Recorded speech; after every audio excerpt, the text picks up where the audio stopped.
اگلی آیات دیکھ، الذین استجابوا للہ والرسول من بعد ما اصابهم القرح، انہوں نے اللہ اور اس کے رسول کی بات مان لی بعد اس کے کہ انہیں زخم لگے تھے. للذین احسنوا منہم واتقوا اجر عظیم. یہ واقعہ ہے غزوہ حمراء الاسد کا، جو غزوہ احد کے فوراً بعد یعنی اگلے دن ہی پیش آیا تھا. واقعہ بیان کر دیا تھا کہ مسلمانوں کو ان کی آمد کی اطلاع ہوئی تھی کہ یہ پیچھا کرنے کے لیے آ رہے ہیں، تو اللہ کے نبی صلی اللہ علیہ وسلم نے مسلمانوں کو خروج کا حکم فرما دیا تھا. تو زخمی حالت میں مسلمان نکلے. اللہ تعالیٰ نے ان مسلمانوں کی خاص طور پر تعریف فرمائی. تو دوسرے مسلمانوں کو یہ سبق اس سے مل گیا کہ شکست اور زخم کی حالت میں جو لوگ سب سے پہلے اٹھ کر جہاد کا اعلان کرتے ہیں، جہاد کا بڑا اجر وہی لوگ لے جاتے ہیں. یاد رکھیے یہ سورۃ الحدید میں یہ مسئلہ تفصیل سے آ جائے گا. اللہ تعالیٰ نے فرمایا کہ فتح مکہ سے پہلے اور فتح مکہ کے بعد جہاد کرنے والے اور انفاق کرنے والے لوگ اجر میں برابر نہیں ہو سکتے. جو پہلے والے تھے وہ بڑے اجر لے گئے، بعد والوں کو اجر ملے گا ضرور، لیکن وہ ان کی ہمسری کا کبھی دعویٰ نہ کریں. اس سے یہ اصول یاد رکھیں، جہاد جب بھی شکست کے بعد کھڑا ہوتا ہے یا ایک نئے سرے سے شروع ہوتا ہے جہاد کہیں، جو لوگ اس جہاد کی ابتدا کرتے ہیں اور جو لوگ ابتدا میں قربانیاں دیتے ہیں، زخم کھاتے ہیں، مارے کھاتے ہیں، ان کی تکلیف اور مشقت کا بعد والے تصور بھی نہیں کر سکتے، اس لیے وہ بڑے اجر لے جاتے ہیں. اللہ تعالیٰ نے مسلمانوں کہا کہ جس کو جہاد کا سب سے بڑا اجر لینا ہو وہ ان لوگوں میں سے بنے کہ بارود برسا برسا کے، آگ برسا برسا کے کافر جب اس چیز کا اطمینان کر لیں کہ ہمارا ہدف جو ہے وہ حاصل ہو چکا اور ہمارا مقصد مکمل ہو گیا کہ ہم نے جہاد کو ختم کر لیا، تو زخمی حالت میں بارود کی گرد نہ بیٹھی ہو، ابھی نیچے سے اٹھ کے جہاد کا نعرہ لگا دو اور دشمنوں کے خلاف لڑائی کا اعلان کر دو. جہاد کا سب سے بڑا اجر اور اللہ رب العزت کا سب سے زیادہ قرب وہ لوگ لے جاتے ہیں. پھر جہاد طاقتور ہو جاتا ہے. لوگوں کو پہلے یہ تھا کہ یہ ختم ہو جائے گا، لیکن دیکھتے ختم نہیں ہو رہا تو بہت لوگ آتے ہیں، جڑتے ہیں، اہل ایمان کے دل متوجہ آتے ہیں. ان کے لیے بھی ہر ایک کے لیے اجر اپنی اپنی، لیکن وہ پہلوں کے اجر کو نہیں پہنچتے. اس لیے اللہ تعالیٰ نے فرمایا کہ تم میں سے جو چاہے کہ وہ بہت بڑا اجر اور بہت بڑا قرب پائے. حمراء الاسد کا واقعہ اس لیے ذکر فرمایا کہ وہ پھر پہلوں میں سے بنے، کہ غزوہ احد کی شکست کے اثرات ابھی جسموں پر تھے، صحابہ کرام کے اعضاء کٹے ہوئے جسموں کے. اللہ تعالیٰ کے رسول کی طرف سے حکم آیا تو نکل گئے. اللہ تعالیٰ نے فرمایا ان لوگوں نے بہت بڑا اجر اور مقام پا لیا. للذین احسنوا منہم واتقوا اجر عظیم. ان لوگوں کے لیے، اس نیکی اور تقوی کو اختیار کرنے والوں کے لیے بہت بڑا اجر ہے. الذین قال لهم الناس، یہ وہ لوگ ہیں جن سے جو ہے وہ لوگوں نے کہا کہ کفار تمہارے مقابلے کے لیے جمع ہو چکے، فخشوہم، ان سے ڈر جاؤ، فزادہم ایمانا، ان کا ایمان بڑھ گیا یہ بات سن کے بجائے ڈرنے کے. اور انہوں نے کہا کہ ہم زخمی حالت میں جا کر لڑیں گے، اللہ تعالیٰ کی اور زیادہ نصرت آئے گی. اللہ تعالیٰ ہمارے زخموں پر بھی رحم فرمائیں گے، ہمارے درد پر بھی اللہ تعالیٰ کو پیار آئے گا تو اللہ تعالیٰ کی اور زیادہ نصرت آئے گی. ہم صحت کی حالت میں ہوں اللہ کی جتنی نصرت آتی ہے، ہم سلامتی کی حالت میں اللہ کی نصرت آتی ہے، زخم اور درد کی حالت میں اللہ کے دین کے لیے لڑیں گے اور زیادہ نصرت آئے گی. تو ایمان کمزور ہونے کی بجائے بڑھ گیا.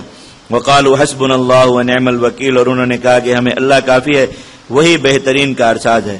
فانقلبوا بنعمت من اللہ وفضل، اللہ کی نعمتیں اور فضل لے کر لوٹ آئے. لم یمسسہم سوء، کوئی تکلیف انہیں نہیں پہنچی، دشمن خود مرعوب ہو کر چلا گیا.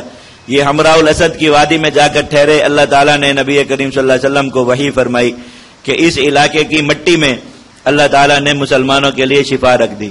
نبی کریم صلی اللہ علیہ وسلم نے صحابہ کرام کو فرمایا کہ اپنے زخموں پر یہ مٹی ڈالیں.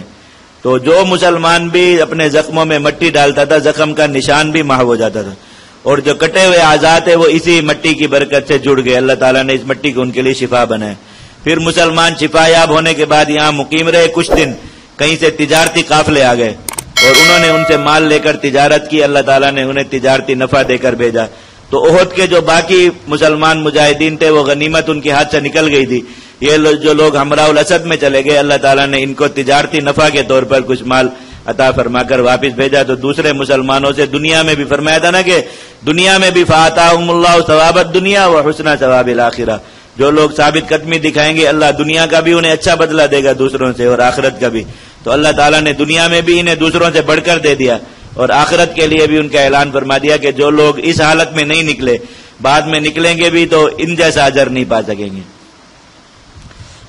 واتبعوا رضوان اللہ، اور یہ اللہ کی مرضی کے تابع ہوئے۔ واللہ ذو فضل عظیم، اللہ تعالیٰ بڑے فضل والے ہیں۔ انما ذالکم الشیطان یخوف اولیاء، یہ شیطان تمہیں اپنے دوستوں سے ڈراتا ہے۔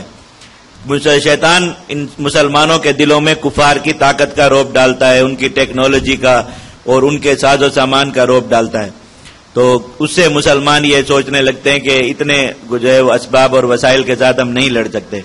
اللہ تعالیٰ نے فرمایا یہ شیطان کا کام ہے، دل میں ایسے خیالات کا بھی آنا کہ کفر کی بڑی طاقت ہے۔ کفر کی کیا طاقت ہے؟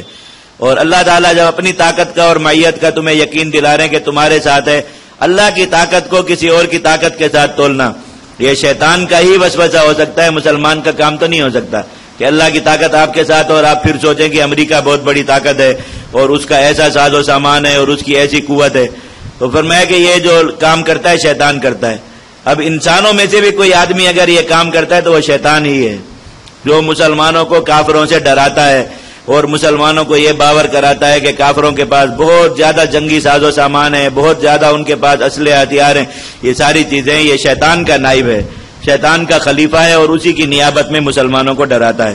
فلا تخافوہم، یہ جتنے بھی اخباروں میں اکثر کالم نگار ہیں ان کو تو یہ آیت بما ترجمے کے لکھ کے بھیج دینی چاہیے کہ آپ کو مبارک ہو، اتنا بڑا میڈل آپ کو ملا۔ شیطان بہت بڑی شخصیت ہے نا ان کی نظر میں، اور بہت عظیم شخصیت ہے، اتنی بڑی اس کی زندگی ہے اور اتنا اس کا بڑا سیٹ اپ ہے، اتنا بڑا نظام ہے، اتنی اس کی ترقی ہے، سارا یہ لوگ تو اسی کے۔ تو ان کو بتایا جائے کہ آپ کو شیطان کی نیابت نصیب ہوئی، دن رات مسلمانوں کو ڈراتے، دن رات امریکہ یوں کر دے گا اور فلاں یوں کر دے گا اور فلاں یوں کر دے، اور اس کے مقابل جو کچھ حقائق دکھا رہے ہیں کہ جن کا کچھ بگاڑنے آیا تھا کچھ بھی نہیں بگاڑ سکے، جن کو ختم کرنے کے لیے آیا تھا ان کو بڑھا کر ہی جا رہا ہے۔ تو وہ چیز مسلمان اپنی آنکھوں سے دیکھنے کی زحمت نہیں کریں گے، انہی جو ہے وہ دانش خوروں کی بات سن سن کر اپنا ایمان بناتے رہتے۔ فلا تخافوہم، تم ان کفار سے نہ ڈرو، وخافونی ان کنتم مؤمنین، مجھ سے ہی ڈرو اگر تم ایمان والے ہو۔